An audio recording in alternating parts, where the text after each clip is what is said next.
നമസ്കാരം, news cafe വാർത്തകളിലേക്ക് സ്വാഗതം. ഞാൻ ഗോപികാവോ. പ്രധാന വാർത്തകൾ. ഒന്നാം വർഷ FIUGP വിദ്യാർത്ഥികൾക്ക് ജീവനി സെന്റർ ഇൻഡക്ഷൻ സംഘടിപ്പിച്ചു. വയനാട് ഉരുൾപൊട്ടൽ ദുരന്തത്തിന് നാളെ 1 വർഷം തികയും. ഓപ്പറേഷൻ സിന്ദൂറിനെ കുറിച്ചുള്ള പ്രത്യേക ചർച്ച ലോക്സഭയിൽ പുരോഗമിക്കുന്നു.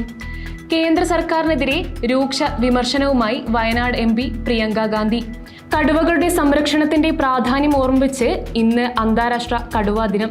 ഇസ്രായേൽ പാലസ്തീൻ സംഘർഷത്തിൽ അടിയന്തര നടപടി അനിവാര്യമെന്ന് UN. ചെസ് വനിതാ ലോകകപ്പ് കിരീടം നേടി ഇന്ത്യയുടെ ദിവ്യ ദേശ്മുഖ്. വാർത്തകൾ വിശദമായി. ഒന്നാം വർഷ FIUGP വിദ്യാർത്ഥികൾക്ക് ജീവനി സെന്റർ ഇൻഡക്ഷൻ സംഘടിപ്പിച്ചു. സാരംഗി ഓഡിറ്റോറിയത്തിൽ വെച്ച് 11 മണിക്ക് നടന്ന ഇൻഡക്ഷനിൽ Jeevani center coordinator Shikha N മാനസിക ആരോഗ്യ സേവനങ്ങളെ പരിചയപ്പെടുത്തുകയും സെന്ററിലെ സൈക്കോളജിസ്റ്റ് ബാൻസുരി AK മാനസികാരോഗ്യ സംരക്ഷണത്തിന്റെ പ്രാധാന്യത്തെക്കുറിച്ച് ബോധവത്കരണം നടത്തുകയും ചെയ്തു. FIUGP orientation coordinator Sudheesh VS പങ്കെടുത്തു. വയനാട് ഉരുൾപൊട്ടൽ 1 വർഷം. വയനാട് ഉരുൾപൊട്ടൽ ദുരന്തത്തിന് നാളെ 1 വർഷം തികയും.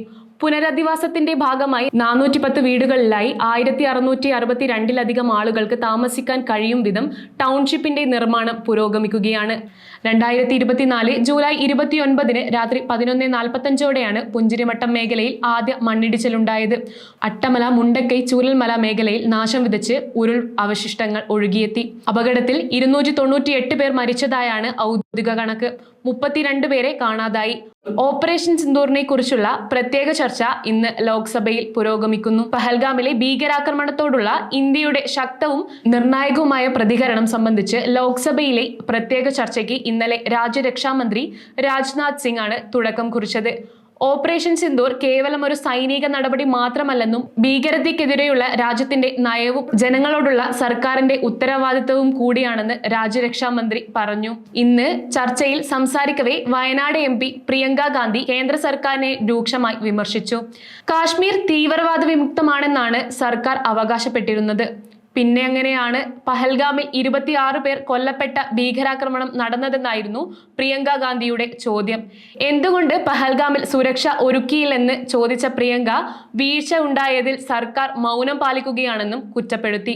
അതേസമയം പഹൽഗാം ആക്രമണത്തോടുള്ള ഇന്ത്യയുടെ സൈനിക പ്രതികരണം അതിർത്തി കടന്നുള്ള ഭീകരതയെ നേരിടുന്നതിൽ പുതിയ ഘട്ടമാണെന്ന് ചർച്ചയിൽ പങ്കെടുത്ത വിദേശകാര്യമന്ത്രി S ജയശങ്കർ പറഞ്ഞു.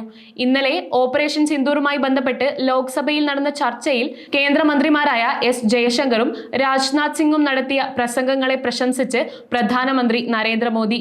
ഭീകരതയുടെ ഭീഷണിയെ നേരിടുന്നതിനുള്ള ഇന്ത്യയുടെ കാഴ്ചപ്പാട് ഓപ്പറേഷൻ സിന്ദൂറിലൂടെ ലോകം വ്യക്തമായി മനസ്സിലാക്കിയിട്ടുണ്ടെന്ന് ശ്രീ ജയശങ്കർ തന്റെ പ്രസംഗത്തിൽ എടുത്തു പറഞ്ഞതായി പ്രധാനമന്ത്രി സമൂഹ മാധ്യമങ്ങളിൽ കുറിച്ചു. കാശ്മീരിൽ ഓപ്പറേഷൻ മഹാദേവിന്റെ ഭാഗമായി 3 തീവ്രവാദികളെ വധിച്ചതായി സൈന്യം അറിയിച്ചു. ശ്രീനഗറിലെ ഹർവാനിൽ ലെഡ്വാസ് പ്രദേശത്തുണ്ടായ ഏറ്റുമുട്ടലിലാണ് ഇവരെ വധിച്ചത്. മേഖലയിൽ തിരച്ചിൽ തുടരുകയാണ്. മരിച്ച ഭീകരർക്ക് പഹൽഗാം ഭീകരാക്രമണത്തിൽ പങ്കുള്ളതായാണ് വിവരം. അന്താരാഷ്ട്ര കടുവാ ദിനം. ഇന്ന് കടുവ സംരക്ഷണത്തെക്കുറിച്ച് അവബോധം സൃഷ്ടിക്കുകയാണ് ദിനാചരണത്തിന്റെ ലക്ഷ്യം. കടുവകൾ ഉൾപ്പെടെ വംശനാശ ഭീഷണി നേരിടുന്ന ജീവവർഗങ്ങളെ സംരക്ഷിക്കേണ്ടതിന്റെ ആവശ്യകതയെക്കുറിച്ച് ദിനാചരണം ഓർമ്മപ്പെടുത്തുന്നു. 2010 റഷ്യയിൽ നടന്ന സെന്റ് പീറ്റേഴ്സ്ബർഗ് കടുവ ഉച്ചകോടിയിലാണ് ആദ്യ അന്താരാഷ്ട്ര കടുവാ ദിനാചരണം ആരംഭിച്ചത്. ഇസ്രായേൽ പാലസ്തീൻ സംഘർഷവുമായി ബന്ധപ്പെട്ട് അടിയന്തര നടപടി സ്വീകരിക്കേണ്ടത് അനിവാര്യമാണെന്ന് UN secretary general Antonio Guterres. ന്യൂയോർക്കിൽ നടന്ന സമ്മേളനത്തിൽ സംസാരിക്കുകയായിരുന്നു അദ്ദേഹം. പ്രശ്നത്തിന്റെ സമാധാനപരമായ ഒത്തുതീർപ്പിനായി ഉന്നതതല അന്താരാഷ്ട്ര സമ്മേളനം സംഘടിപ്പിച്ചതിന് ഫ്രാൻസിനെയും സൗദി അറേബ്യയെയും UN സെക്രട്ടറി ജനറൽ അഭിനന്ദിച്ചു. ചെസ് വനിതാ ലോകകപ്പ് കിരീടം നേടി ചരിത്രം കുറിച്ച് ഇന്ത്യയുടെ ദിവ്യ ദേശ്മുഖ്. ഈ നേട്ടം കൈവരിക്കുന്ന ആദ്യ ഇന്ത്യക്കാരിയാണ് ദിവ്യ. ജോർജിയയിലെ ബിറ്റുമിയിൽ നടന്ന ഫിഡെ ലോകകപ്പ് ഫൈനലിൽ ഇന്ത്യയുടെ തന്നെ കൊനേരോ ഹംപിയെയാണ് ടൈ ബ്രേക്കിൽ പരാജയപ്പെടുത്തിയത്. ഇതോടെ ഗ്രാൻഡ് മാസ്റ്റർ സ്ഥാനം നേടുന്ന 4ാമത്തെ ഇന്ത്യൻ വനിതയായി 19-കാരിയായ ദിവ്യ ദേശ്മുഖ്. ഈ ബുള്ളറ്റിൻ ഇവിടെ സമാപിക്കുന്നു. നന്ദി.